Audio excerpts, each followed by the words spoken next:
And Dallas, let me ask you a question for people that don't understand what professional wrestling really is, because some people say, okay, yeah, it's not real, but the damage you guys take is more than a professional fighter, right?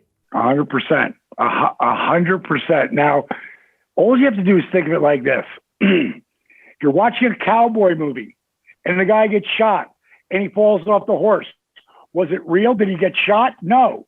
Did he fall off the horse? Yes. Is he experienced at that? Yes.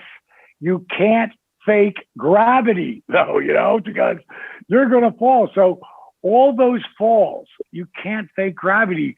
And even when you're trying not to hurt each other, when the red light is on, meaning the camera is on, that's red light fever. And guys are coming in, as they get older, you can see they're trying to hold back a little more because they don't want to get hurt. But when you're younger and you're jazzed up, man, I ran nightclubs since I was 23 years old. And when you're running a nightclub, you're still a bouncer, And I can't tell you how many brawls I've been in to get people out or whatever, because I worked in stuff from biker bars to high class bars. But still, someone gets drunk and they're getting thrown out. The worst fights I've ever been in is professional wrestling, and we know who's going to win. Wait a minute, I don't want to spoil that for anybody. Wrestling is predetermined, but you can't fake gravity. And that's where the really brutal part comes in. And going into 1999, I ruptured my L4 and L5, and I had 3 spine specialists tell me, I'm done. You had a hell of a run, but you're done. And I had just signed that multi-million-dollar contract. And if I didn't wrestle within 6 months, that contract was gone. So in 1997 and 98, when I headlined, I can't even tell you how many, Monday Nitros or Thunders. I can't even tell you how many of those I headlined and main evented. But pay-per-views was 12 or 13 in 24 months. So I was working with all the top 7-figure guys. I was making $250,000, which is a lot of money. But for where I was at, that was nothing. And now I finally got paid, and now they're telling me my career's over.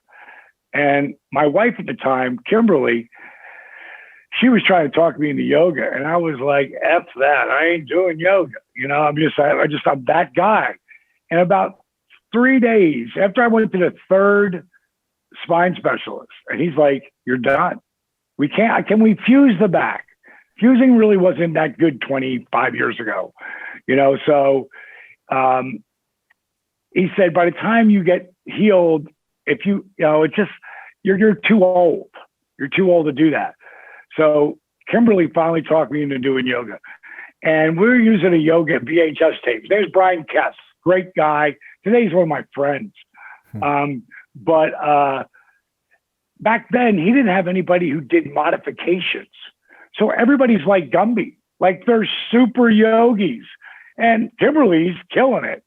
But I am so frustrated because there was no modifications. But very early, I started to feel, even though I couldn't do it, I had to modify it. I started to feel my body, I could feel a little bit of flexibility come back. I could feel a little bit of strength coming back. And within the first 3 weeks, I felt a significant difference. Now, the whole time, I'm doing rehab for my back. I've rehabbed both shoulder surgeries and both knee surgeries. So I know a lot about rehab. So one night, I'm still doing the rehab and I'm doing the yoga.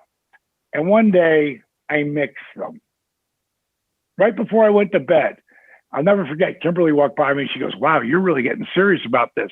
Now I'm about a month in. And I'm like, I'm getting back in that ring.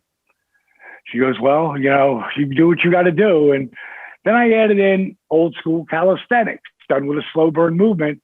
And then I added in dynamic resistance, which is just time under tension. Weightlifting would be considered time under tension. If you grab 2 dumbbells and you got 5 pounds, you can just do this all day long. But If you got 45 pounds, you go from doing this to like really having a lift.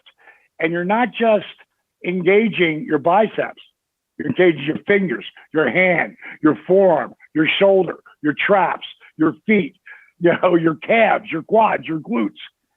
If you were wearing a heart monitor before you started doing curls, maybe your heart rate would be 72 or 85 or 92. After that set, it's going to be like 120, 130. You're never going to really know it. You're sweating, but you don't really put that together like you would running or doing Stairmaster.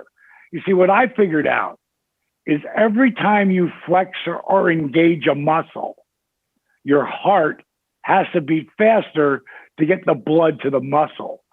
So what I created completely by accident, Brian, is a DDPY, and I'm calling it DDPY today. I'm branding it that way. Why? Because I want people to stop calling it just yoga, because it's not. It's such a fusion of things. But today, what I created, DDPY, is kick-ass cardio. And I put a heart monitor on you that goes right to the app that comes right up on your screen. So you know where you are in your zone. That's kick-ass cardio, dramatically increase your flexibility. How? By breaking up scar tissue, which also alleviates pain and creates mobility. So kick-ass cardio, dramatically increase your flexibility, strengthen your core at a whole different level. Now, here's the real kicker: minimal joint impact.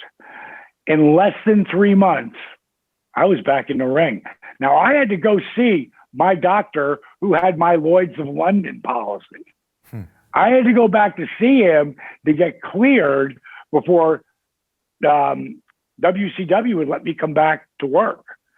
And he said in 3 months, he had never seen anyone recover where I was. Now, I started with 20 minutes, and then I do 20 minutes later. And then the next day I might do 25, and then 25.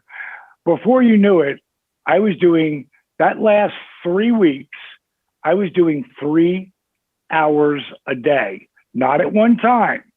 I break it up. Here's my job: get your body fit so you can go out and bang around out there. At 42, they said my career was over.